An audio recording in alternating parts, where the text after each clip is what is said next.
Rock bottom is good. Yes, you heard that right. Those 4 words hold immense power, encapsulating a truth that often eludes us in the depths of despair. But why? Why is rock bottom a good thing? Because, my friends, it's in those darkest moments that we find the opportunity to rise, to transform, and to soar higher than we've ever thought possible. Think about it. When you hit rock bottom, you have nowhere to go but up. It's like hitting the reset button on your life, giving you the chance to rebuild stronger and wiser than before. As Mandela once said, the greatest glory in living lies not in never failing, but in rising every time we fall. Falling isn't failure. It's an opportunity to show the world just how resilient you truly are.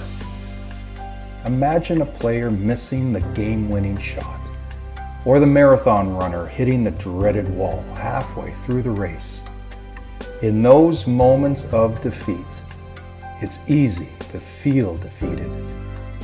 But it's also in those moments that champions are made. It's when they dig deep, tap into their inner strength, and push themselves beyond their limits that they achieve greatness.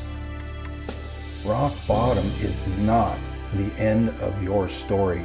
It's the beginning of a new chapter. It's a chance to rebuild your life on a stronger foundation, armed with the lessons you've learned along the way. J.K. Rowling said, "Rock bottom became the solid foundation on which I rebuilt my life." Think about some of the most successful people in the world. Many of them have experienced failure on a monumental scale before achieving their dreams. Thomas Edison, for example, failed over 1,000 times before inventing the light bulb. But he didn't see those failures as setbacks. He saw them as stepping stones on the path to success. So, my friends, embrace rock bottom. Embrace the struggle, the pain, and the uncertainty. Because on the other side of that darkness lies a strength and resilience that you never knew you had. Rocky Balboa so eloquently put it, "It ain't about how hard you hit, it's about how hard you can get hit and keep moving forward." So, what will you do the next time life knocks you down? Will you stay down, or will you rise up stronger than ever before? The choice is yours. Embrace rock bottom and let it be the fuel that propels you to greatness.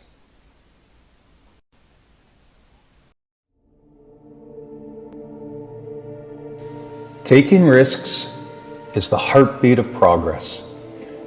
It's the pulse of innovation, the rhythm of growth, and the melody of possibility. Let's challenge the fear of risk. Let's challenge why stepping out of your comfort zone is not just a choice, but a necessity if you want to live a life of fulfillment and purpose. You see, life is full of uncertainties.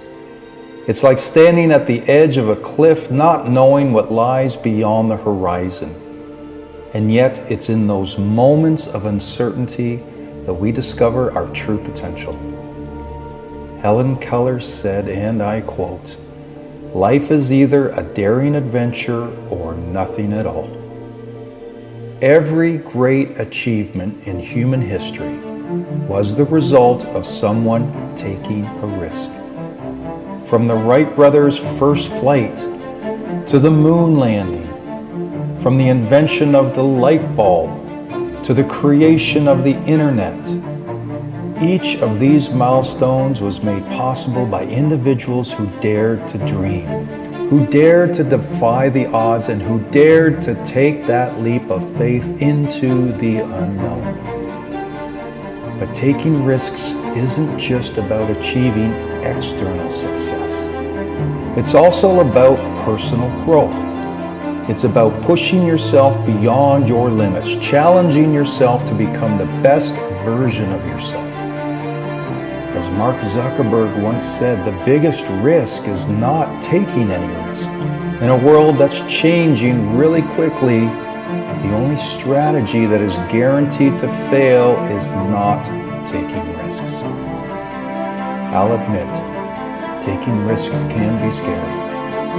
It's like wondering if you have what it takes to spread your wings and fly. But here's the thing.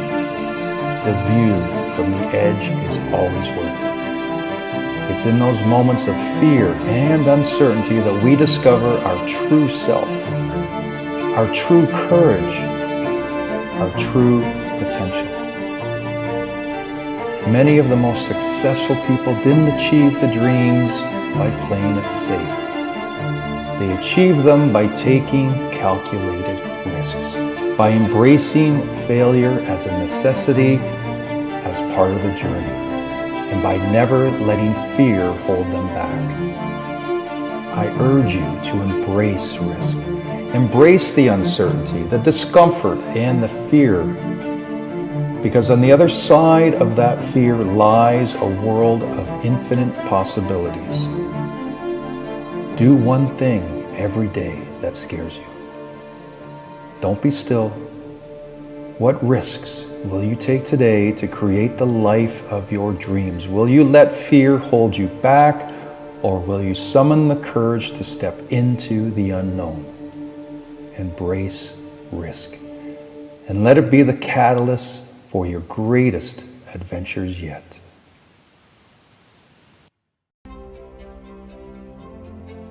In the depths of our darkest moments, when the shadows loom large and hope seems but a flickering candle in the wind, it's precisely then that the power of positivity becomes our beacon of strength.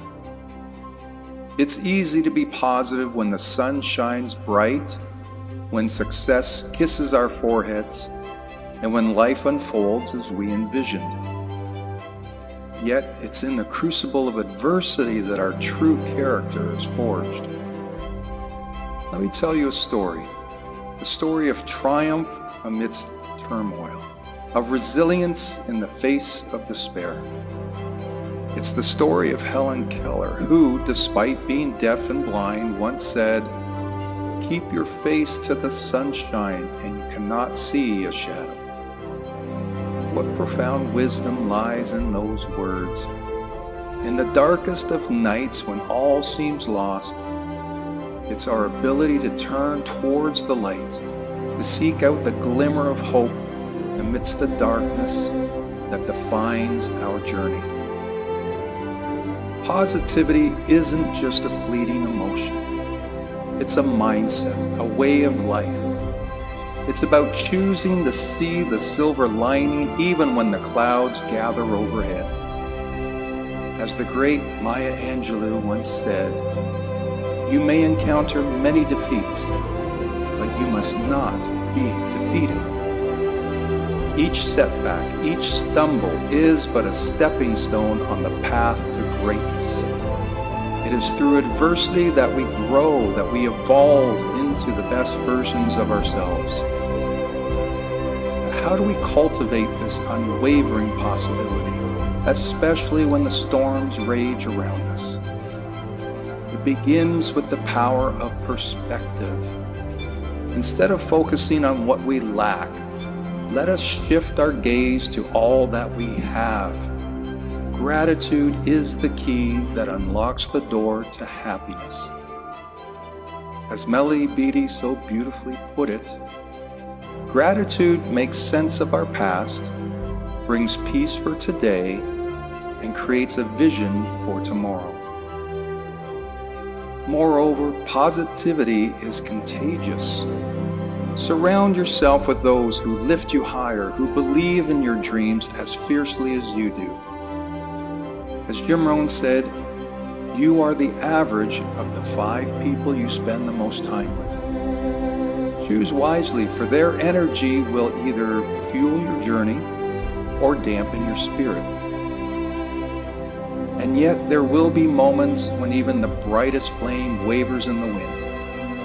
In those moments of doubt and despair, remember the power of self-belief. Believe in yourself even when others doubt you. Your thoughts shape your reality. Therefore, dare to dream and watch as the universe conspires to make your dreams a reality. But positivity is not merely about wishful thinking. It's about taking action, about seizing control of your destiny. So dare to dream big. But more importantly, dare to act boldly. For it is in the doing, in the relentless pursuit of your goals, that you will uncover the true extent of your capabilities. Let's embrace the power of positivity as our guiding light in the darkest of nights. Let's choose to see the beauty in the chaos, the hope in the despair. For it's through our unwavering belief in ourselves, through our relentless pursuit of greatness, that we will transcend our limitations and achieve everything we've ever desired. Choose positivity and watch as the world opens its arms to welcome you into the realm of possibilities. Picture this. You're in the midst of a storm, surrounded by chaos and uncertainty. The winds are howling, the rain is pouring, and it feels like the world is spinning out of control. In moments like these, what do? Do you succumb to fear and panic, or do you dance through the storm? It's mindset. It's about how the way we think shapes the way we experience the world, especially in times of difficulty or discomfort. You see, life is full of ups and downs. It's like riding a roller coaster with twists and turns that can leave us feeling exhilarated one moment and terrified the next. But here's the thing. We may not be able to control the twists and turns of life, but we can control how we experience the ride. That's where mindset comes in. It's like having a compass that guides us through the darkest of storms, helping us find our way when the path ahead seems unclear. Henry Ford said, "Whether you think you can or you think you can't, you're right." How we see the world shapes our reality, determining whether we see obstacles as challenges to overcome or roadblocks to stop us in our tracks. Have you ever noticed how two people can experience the same situation yet have completely different reactions? One person sees it as an opportunity for growth, while the other sees it as a setback. It all comes down to interpretation, the lens through which we view the world. But here's the good news. Mindset is not fixed. You don't need to be burdened by past choices. It's like a muscle that can be strengthened with practice and perseverance. By cultivating the positive mind, we can train ourselves to see opportunities where others see obstacles, to find strength in adversity, and to embrace discomfort as a necessary part of growth. Thomas Edison, when asked about his many failed attempts, famously replied, "I have not failed, I've just found 10,000 ways that don't work." And that is the power of mindset, the ability to see failure not as a defeat, but as the necessary trial on the path to success. So I urge you to harness your superpowers, embrace positivity, resilience, and optimism, even in the face of adversity. Remember, it's not what happens to us that defines us, but how we choose to respond. So what will you cultivate today? Will you let fear and negativity hold you back, or will you dance? This is your gift. The gift to choose your destiny. Let mindset be the compass that guides you through the storms. In the hustle and bustle of today's lives, it's easy to lose sight of the simple blessings that grace our existence. Yet it's precisely in those moments of quiet reflection, those moments of gratitude, that we find solace and strength to weather life's storms. Gratitude is not merely a fleeting emotion. It's a transformative force that has the power to uplift our spirits even in the darkest of times. I quote, "Be thankful for what you have. You'll end up having more. If you concentrate on what you don't have, you will never ever have enough." In essence, gratitude is the antidote to discontentment, the elixir of joy. But how do we cultivate this attitude of gratitude in our daily lives? It begins with a shift in perspective, a conscious choice to focus on the abundance that surrounds us rather than the scarcity that haunts our thoughts. Take a moment each day to pause, to breathe, and to count your blessings. Whether it's the warmth of the sun on your face, the laughter of loved ones, or the simple pleasure of a hot cup of coffee, there is beauty to be found in every moment if only we choose to see it. Moreover, practicing gratitude is not just about acknowledging the good. It's about finding the silver linings even in the darkest of clouds. In times of adversity, gratitude becomes our lifeline, our beacon of hope amidst the stormy seas. I remember recently having a speaking engagement, and on my travels, of course, there was an accident on the highway, and now I was stuck in traffic. So what could possibly be a silver lining in this situation? And I recall getting frustrated, angered, as the minutes ticked away and were not moving anywhere.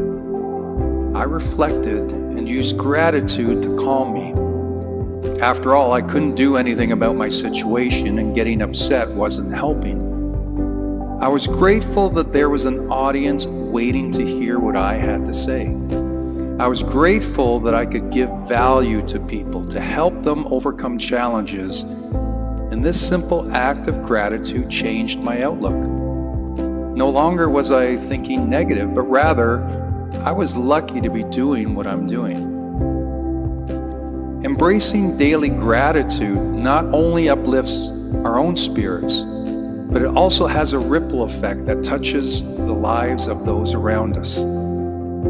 As William Arthur Ward put it, feeling gratitude and not expressing it is like wrapping a present and not giving it. So let's not hoard our gratitude like a precious treasure, but instead, let's share it freely with those who have enriched our lives in ways both big and small. But perhaps most importantly, practicing gratitude is a form of self-care, a way to nourish our souls and replenish our spirits in times of need. In essence, gratitude is the bridge that connects our past, the present, and the future, reminding us of the beauty that lies in every moment, no matter how fleeting. Look, failure's not the end of the road. It's just a temporary detour on the path to greatness. In the tapestry of life, it's the threads of failure that lend depth and richness to the final masterpiece.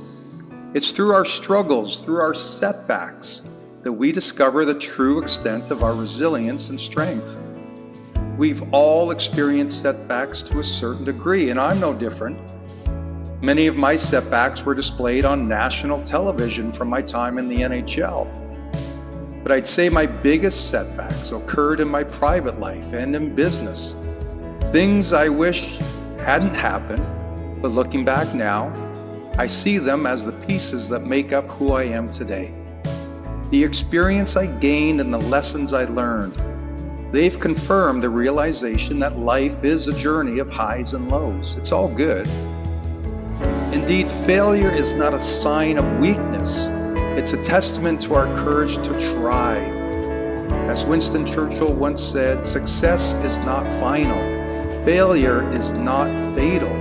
It's the courage to continue that counts. Each stumble, each fall, is just a stepping stone on the journey to success. From our failures, we learn, we grow, and we evolve into the best versions of ourselves. Overcoming failure when it feels like the weight of the world is bearing down on us begins with understanding. It's the understanding that failure is not the opposite of success. It's merely a part of the process. There are many tales of great athletes not having made their high school teams or never being drafted, only to use these moments as motivation to become something great. Overcoming failure requires resilience. It's the ability to bounce back from adversity with renewed determination and vigor. In the aftermath of failure, it's up to you to summon the strength and rise above the ashes, to emerge stronger and more determined than ever before.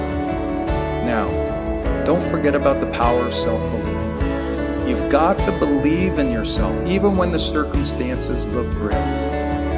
Trust in your abilities, trust in your vision, and trust that failure is but a temporary setback.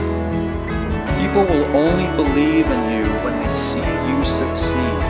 You've got to see it long before the results will show. That's how it works.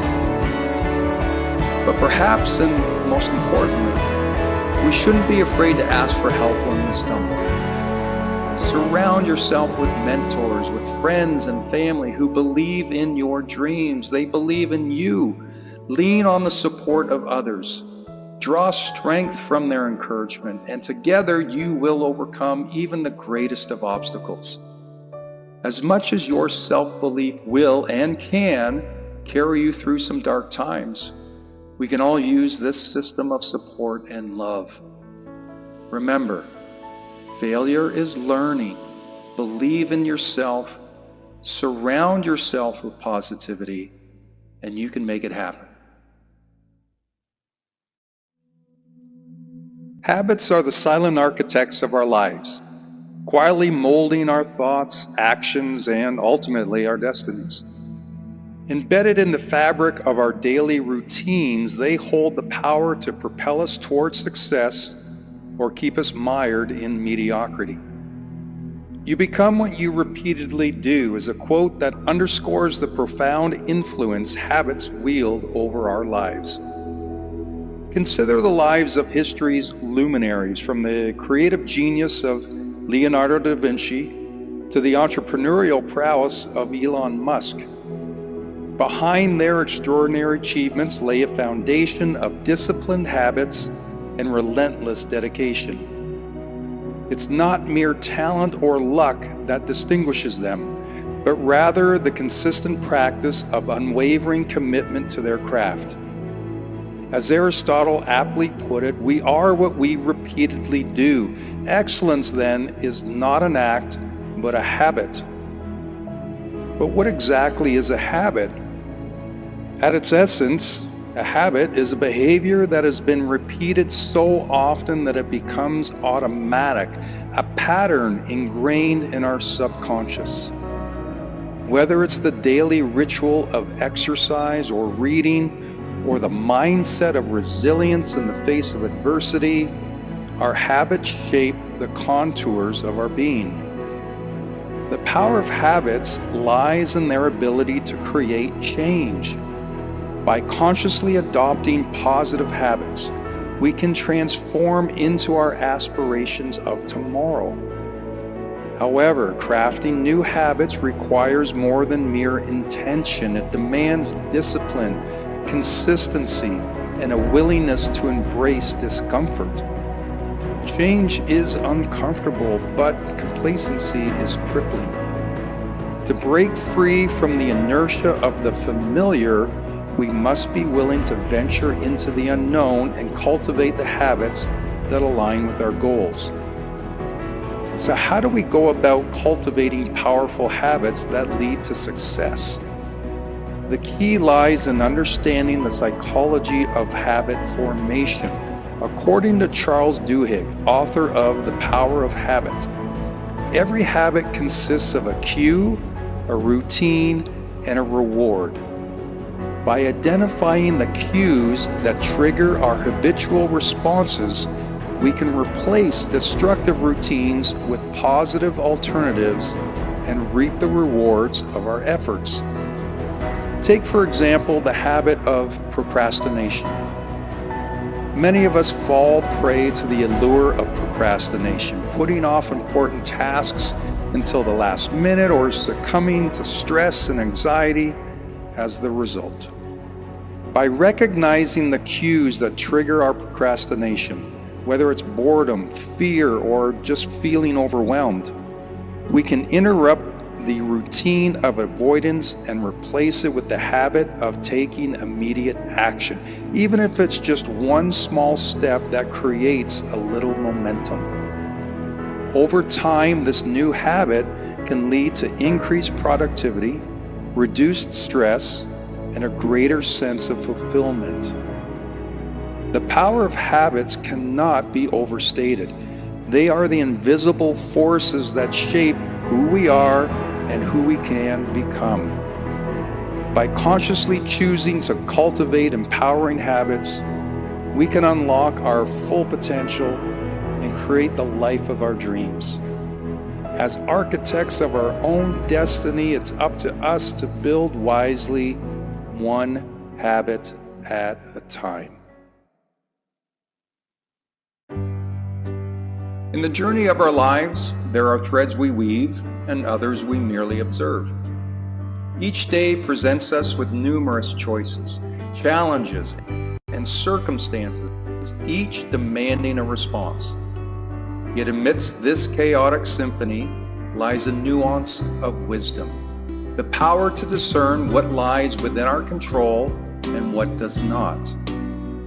As it's been said, success is not about controlling the outcome, but rather mastering the controllables. These words resonate deeply, echoing the timeless truth that our strength lies not in dictating external events, but in harnessing the power within. Let me give you an example of a young entrepreneur named Sarah. Sarah was brimming with ambition and zeal when she embarked on her maiden voyage into the world of business. Armed with a vision and unwavering determination, she set sail, navigating the waters of entrepreneurship. Yet, despite her fervent efforts, she encounters the setbacks and challenges threatening to derail her dreams. In the face of adversity, Sarah finds herself at a crossroads. She could succumb to the siren song of despair, allowing external circumstances to dictate her fate, or she could heed the wisdom of the ages, focusing her energies on the controllables, which are her mindset, her actions, and reactions. With unwavering resolve, Sarah chooses the latter. She channels her energy into honing her skills, cultivating resilience, and nurturing a growth mindset. Instead of dwelling on the uncertainties beyond her control, she immerses herself in the present moment, seizing every opportunity for growth and learning. In the words of Marcus Aurelius, "You have power over your mind, not outside events. Realize this, and you will find strength." Sarah embodies this timeless wisdom, embracing the power of her thoughts and actions to shape her reality. As days turn into weeks and weeks into months, Sarah's perseverance bears fruit. Despite the ever-present challenges, she charts a course of steady progress, inching closer to her goals with each passing day. Her journey is not without its share of setbacks and obstacles, but she faces them with courage and resilience, knowing that true power lies in how she responds. Through her example, Sarah inspires those around her to embrace the same philosophy, to focus on controllables and let go of the rest. In a world fraught with uncertainty and volatility, this simple yet profound truth becomes their guiding light. In the words of orator Eddie Pinero, you can't control the wind, but you can adjust your sails.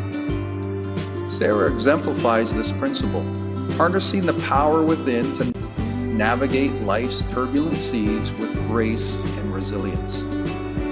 So as we reflect on Sarah's journey, let's heed the lesson that lies within her story. Let's embrace the power of focusing on controllables, our thoughts, actions, and reactions. In doing so, we unlock the key to true empowerment, transcending the limitations of circumstance to forge our own destiny. Our time here is finite. Has that sunk in yet? I know as humans we don't want to think about it or our final breath will be, but for a moment, let me remind you that our existence is not permanent. The virtual hourglass of our lives is running. Okay, so now that I've got you thinking about this, what will be different? How will your life change starting now? For many of us, this is an uncomfortable discussion, and I get that. It's grim to think that there's an end to this journey. After all, we're so busy just making it through the day. Who has time to think long term? Well, I want to share a story with you that affected me greatly this week. I have a friend on Facebook, but in fact, we were classmates a long time ago, and thankfully, Facebook is a great method to keep in touch with old friends. No matter where we are in the world, we can log in and see what's happening, the good or the bad. Now, my friend's had many health issues in her life. You could say that she's drawn the short straw of physical ailments, having gone through a few serious health-related matters. Anyway, she was posting about her upcoming heart surgery. Obviously, she was fearing what could go wrong, but trying to put a positive spin on the situation, which was her usual mindset. Stuff's gonna happen, I'm worried, but I'll be fine. And of course, upon reading the post, I gave the typical thumbs up, expecting to hear from her again and get the post-surgery updates. Except this experience was different.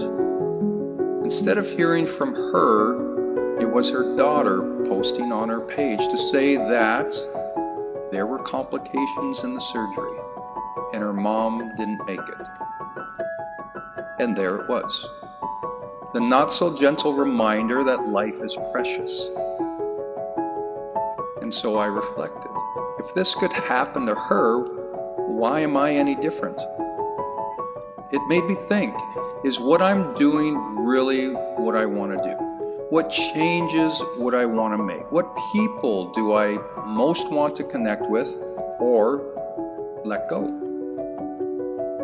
If you've had a loved one or a close friend or heck, even an acquaintance pass, you know the feeling. You start reevaluating things basically only to return back to the norm of our lives after an hour, a day, a week, back to just getting through the day until the next reminder. So let me challenge you to question the norm as it is today. Question your existence and ask you to perhaps adjust your sails for different waters where need be. Not everything has to change, and certainly change won't happen overnight, but maybe take the first steps in addressing what you've been avoiding or wishing to achieve. After all, our time here is finite.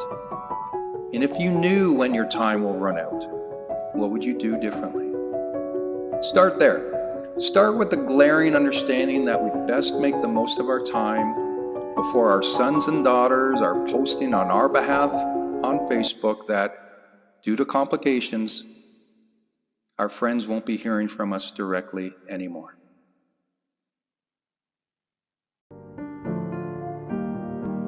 I'm about to ask you a very simple question. It only contains 4 words, and I know you've probably asked this same question hundreds of times to your family or friends, but I want you to really think about the answer. I don't want you to just give me the superficial, I'm deflecting kind of answer. I want your deep, heartfelt, best answer. Ready? What do you want? What do you want? I told you it was a simple question. We've all heard it before, but wow, if I just sit for a minute to really ponder the words, what do I want? In casual conversation, when someone throws out that question, most people are real quick to come up with what they don't want. For example, they don't want to work at a job that's unsatisfying. They don't want coworkers they hate. They don't want a boss looking over their shoulder, etc., etc. We've become keenly aware of what we don't want. You know what? And that's okay. At least that's a place to start, eliminating certain factors in our world. Okay. But what do you want? For many, answering this question is a light bulb moment. It's when we start to realize that, hey, my life isn't exactly how I want it to be. There are certain irritants that are preventing me from being completely joyful. Good. How you're living, what you're doing, and who's in your life. You've brought all these things into your world. They didn't exist until you allowed them to become your life. It all happened because you weren't really clear on what you wanted from the get-go. Maybe out of convenience or necessity, we ended up where we are without much thought. What do you want? It's a question I ask my clients all the time because it gives clarity to an otherwise clouded mind. When you know what you want, suddenly life gets easier. Because now all my decisions are based on getting me to where I want to go or to whom I want to be. I'm talking daily decisions are now aligned with my values and beliefs. Understanding what you want sets the boundaries and habits in motion to move you in the right direction. No more am I just unconsciously moving through this life without any real consideration for the day-to-day. But rather, I'm feeding and empowering my soul through conscious awareness. And that is why the simple question you need to ask yourself, what do I want, really isn't so simple after all. Inspiration can come from anywhere. For me, it's usually on my morning walks, out in the fresh air and hopefully in the sun, but given where I live at the moment in Canada, not always. I say inspiration and not motivation because I feel that inspiration is longer lasting. Don't get me wrong, some days I need motivation as much as anyone, but I feel that motivation is the temporary fire while inspiration is the lasting heat. Today I'm inspired to talk about change. For the longest time, one of my favorite quotes was, "Things don't change, people do." And when I was younger, I fully believed in its message, that we are responsible to grow or adapt in order to overcome any difficulties. But now, being a little older, I'm thinking that this quote is only half right. Yes, people change. And we need to change. If we want our circumstances to improve, it begins internally. It's understanding that we have the capabilities of adjusting our sails, of redirecting our focus and energies, and morphing into a better version of ourselves. That half of the quote is right. But now I also feel that things do change. Our world is constantly evolving. And if we remain still, we'll be left behind. Every difficult situation, every bad relationship, all of these things are temporary.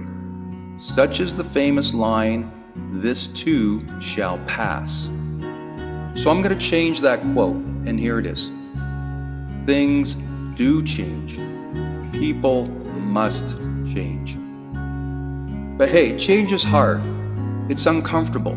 Humans don't like to be uncomfortable. We prefer to hang on to things we know or experiences that make us feel good. But what if what we're hanging on to is actually what's holding us back? I recall the story of how elephants are tamed. You see, from the time they're born in captivity, the trainers would shackle the elephant with a chain, thereby grounding the baby elephant and limiting their ability to roam. This pattern is repeated every day. So the elephant grows up learning that this chain is a constant restraint. However, as the elephant grows and becomes much stronger, it could easily snap the chain if it wanted to. But in its mind, it doesn't have the capability. All it knows is what it's experienced. So I'll ask you now and get you to reflect. What chains are still holding you back? What past experiences are still affecting you today? Because I'll say presumptively that you are no longer the baby elephant in your story. You are the older, stronger, and wiser version that can break those chains. But in order to do that, we must first make change in our minds and believe in our strengths. Things do change. People must change. What if I were to say to you that getting the success or achieving the success you've always wanted was simple? Pick a goal, any goal, it doesn't matter. Achieving that goal is actually simple. So you're thinking, okay, what's the catch? If it were simple, why isn't everyone hitting their goals? Well, here's the catch. It might be simple, but it's not easy. And there's the problem. We as humans hate when things aren't easy. We really dislike being uncomfortable, especially for long periods of time. Let me give you an example. Let's say you want to get into shape. It's simple. You got to exercise, you got to eat right, maybe limit alcohol or whatever. It's simple, but not easy. Or having a great relationship with your partner. It's simple. You got to communicate, you got to compromise, make time for each other. It's simple, but not always easy. The recipe to achieve every conceivable goal is out there. The step-by-step guide for everything has been laid down, and you just need to follow the path. Simple, but not easy. Simple is the relative process. It's the requirements necessary to achieve your goals. On the other hand, easy represents the level of commitment. Or in other words, it's the price you have to pay in order to achieve said goals. We may understand the process, but we may not be willing to pay the price. So, why do some people succeed while others don't? What's the differentiating factor? On the surface, given what I've just explained, we'll say that some were willing to pay the price while others weren't. Simple. But there's actually a little more to it, and I'll use exercise as the example. We know the process is simple. What makes the commitment level different for each person is how we attach pain and pleasure to the process. The work is the work, and we can't change that. But how we view that work is what's important. Some will see that lifting weights or cardio as painful, tired muscles, the time commitment. Therefore, they'll want to avoid it. While others see the same exercises as pleasure, actually enjoying the process. Therefore, attacking the workout. The feeling of getting stronger, looking better, for example. If you have goals but you're avoiding the process, what pain have you attached to it? Identify the cause of your procrastination or outright neglect, and you'll start to understand your pressure points. Then identify the pleasure you would receive by taking the necessary steps. Feed on the pleasure. How will you feel? What will you become? Understand, success is simple, but not easy. This is the day. Say it with me. This is the day. What am I talking about? How do I know that? How do I know that this is the day? Because I'm making the decision. I'm stating it now that today, this day, is the day. How simple was that? The idea that I can make the decision and declare it so. Your superpower that you so often forget is your ability to consciously make decisions that empower you now, in the moment. I remember playing junior hockey in Sudbury, and my billet mom had a habit of saying, one day she'll do that. One day she'll have this. You know the habit. You've probably done it yourself countless times. So literally, I wrote one day on her calendar and I circled it to say, this is the day. No more putting off what you've wanted to do or should do. No. This is the day. And guess what? It worked. There was no hesitation. The day had arrived and she took actions that she had previously been putting off. Amazing. Here's what else is amazing. When I said that line, this is the day, you, the listener, instantly connected it with an action or something you've been putting off. Great. This message is the universe delivering you the sign to get going. Use your superpower. I have no idea what this day is for you. I don't have to. You connected the dots. I'm simply here to say that you can and you must. You've been putting this off for too long. And what you're fearing, the steps or actions you've been avoiding, is not as bad as you've made it out to be. The joy you seek is just on the other side of the fear you've been avoiding. This is the day. Take the first step. It doesn't have to be a giant leap. What's one little thing that you can do to get some momentum started? Just do that.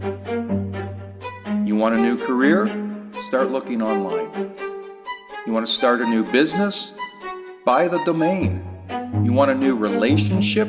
Initiate a new contact. You want to get in better shape? Empty the fridge or cupboards of junk food. Just take the first step. Why? Because this is the day, and we declared it so. No more waiting for one day to arrive. That day is here, and it's today. One simple decision, one little action, one powerful result. How you identify is how you perceive yourself. No great athlete or high achiever attained their status without first seeing it and then believing it. On the grander scale, this is a big deal. So often we wait for proof or some kind of tangible results before we start to believe that we can be or achieve something great. The idea of identity lives within everyone. It affects the way we think and therefore how we act. In a social setting, if I identify as the most confident person in the room, how do you think I look? You'd probably say something like, head up, shoulders back, standing tall, all things related with the identity of the most confident person. My behaviors stem from my belief. Identity is powerful. If you identify as positive, you become positive. It's a great equation. But what about the opposite? What if you don't identify with the positive? Or what if your limiting beliefs are creating an identity that's actually holding you back? Let me give you a couple examples that you might relate to. These are little things that I found myself using in the past or I've heard in others. But now I see the identity issues related with these beliefs. They're typically represented as I statements. For example, I'm not a morning person, or I can't remember first names, or I'm not strong in math. All these statements are limiting beliefs that create an identity that you then act out accordingly. Take the statement, I'm not a morning person. I use this example all the time with my clients that identify with this phrase. So let's say the alarm goes off. What does a non-morning person do? Well, because they identify as such, they'll probably hit the snooze alarm, maybe curse the fact that it's morning and other non-morning person behavior. Sound familiar? But what if instead of it just being the morning alarm, it's actually the fire alarm? Would that non-morning person behave in the same manner? No, they'd be up, alert, and probably moving towards the exits. The only difference in the two alarms is how we perceive the moment and how we identify our responses to be. You can be a morning person if it's the fire alarm, yet you cling to the identity of a non-morning person the rest of the time. Another example is the smoker that's trying to quit. What they often do is count the days since their last cigarette, something only smokers will do. I, having never smoked, do not count days because I identify as a non-smoker. There's no reason for me to count days because I won't indulge in a puff. So for the smoker to ultimately quit, they need to change their identity. They need to identify as a non-smoker. No more counting days, because non-smokers don't count. What you want to become or how you want to behave is first determined by how you identify. Get the mindset right, and the rest will follow. Sometimes when you lose, you actually win. How can two seemingly opposite results occur from a single event? After all, no one likes to lose. Of course, we don't go into competitions or business with the purpose of losing. In fact, I'd say that losing sucks. And prolonged losing hurts way more than just taking the single L. The psychological impact of losing can alter one's identity, shake our foundation, and cause us to delay entering the arena altogether for fear of a repeated outcome. We attach losing with being a loser. So where's the win in the loss? I'd say there's many things to gain in a loss. When I'm coaching teams, I use a saying that fits perfectly here. It goes, we either win or we learn. We either win or we learn. We've completely taken loss off the table. We are not losers if we lose, but rather we will win because we'll learn. There's a lot of good in a loss as long as we learn from it. A loss only becomes a loss if we don't extract the lessons, if we don't learn from the mistakes or feel the pain or hurt. The experience of a loss can be, and I'd say is, more valuable to one's growth than wins could ever be. Because your true character is revealed in losing. How you deal with it and how you respond is completely under your control. What we forget is that by even entering the arena, we are taking a risk if the outcome is win or lose. See, we're already on shaky ground because the outcome is undetermined. But by taking the preposition that we either win or we learn, there is no fear to be had. You're about to become better just by going through the experience. And what a powerful position that is. You can't be broken, because even in the worst of times, you are becoming a warrior. You may lose the battle, but you'll never lose the war. Nothing is more frustrating than competing against an opponent that you can't beat, because when they get knocked down, they regroup, they dust themselves off, and come back even stronger and more determined than ever. You can now be your most confident self, simply because loss is off the table. You either win or you learn. And what a great feeling that is.